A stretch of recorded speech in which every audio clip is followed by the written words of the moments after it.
چهارمش آقا خوابیم، میگیم وصیت‌نامه‌تون نوشتی، میگه آقا دشمنا ما بمیرن، شیخای مارمولک بمیرن، بری چی؟ مگه ما الان وقت مرگ ماه، اصلا انگار نه انگار که میخواد بمیره.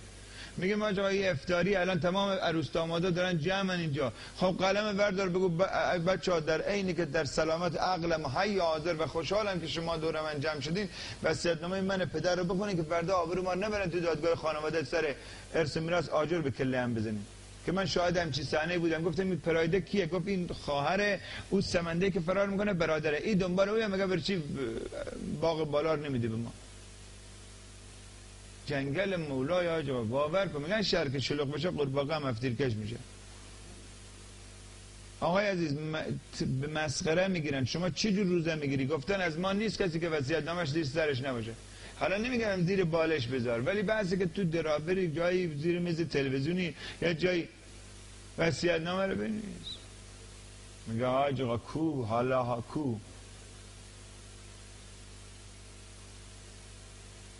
باشه ما که حرفی نداریم، چون خیلی از مردم این ترانه‌های زمان طاغوت رو باور کردن، یعنی فکر میکنن واقعا هیچ خبری نیست. میگه کی اهل جهنم که خونش تو بهشته. صدا داره ضبط میشه که نه باور کن. میگه آقا بهشت جهنمی کش که چی کاری؟ چی اینا شیخا درست کردن، یک دکان درست کردن، ما رو میترسونن. خدا کریمه. اون زمان قدیم میگفتن خدا کریم. اگر خدا کریم بود برای چی بمب بالا سر امام رضا عمل کرد تو حرم امام رضا؟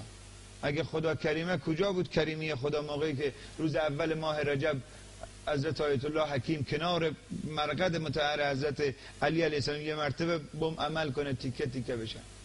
کجا بود آقای خدا؟ کجا بود موقعی که آقای دستقی وقتی نصف بدن چیز شد، بعد 3 روز خواب دیدن آقا سیدی رو که برید اون کوچه‌ای که میرفتم نماز جمعه که منفجر شد، این گوشتای بدنم توی درزای دیوار مونده، بشوریدش، بده جایز نیست، برید بگید کوچه رو یه بار دیگه با شلنگای فشار آب بشورن.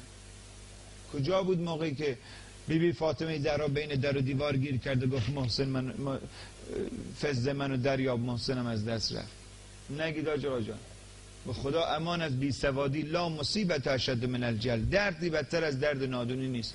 ما رو سربند کردن، هر بلا سرت میاد میگن قضا و قدره. ما نمیدونیم خدا فقط برای ما قضا و قدر داره، او هم فقط بدیامون قضا و قدره.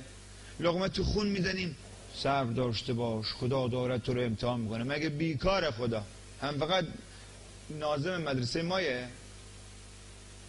از دانش آموز تازه سالی 3 از دانشجو پایان ترم امتحان میگیرن ببینن چیزی فهمیده یا نه. یک سره ما لقمه تو خون بزنیم. با زنم مشکل دارم، با بچه‌م مشکل دارم، با عروسم، با دامادم، با مملکتم، با مسئولین، با شیخا، با همینا مشکل داریم بگیم. بعد ما که گله میکنیم آقایی که یک مقداری بالاخره امتحان میکند خدا. یک بار خدا به ابراهیم گفت بچه‌تو بنداز تو، بچه‌تو قربانی کن. یک بار به مادر موسی گفت بچه‌تو بنداز تو آب. یک سال آب بازی میکردن اینا با هم.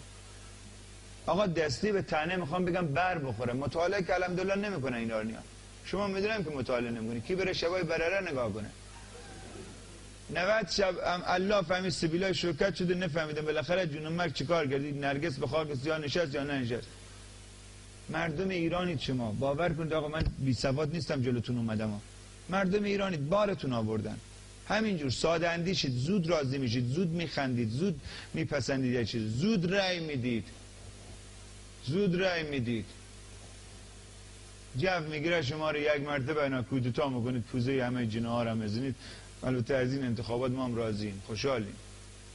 نمیخوام بگیم اسطوره‌ایه، ولی لااقل همین که شوکه بشم که بابا جناها فکر نکنن مردم بی سوادن.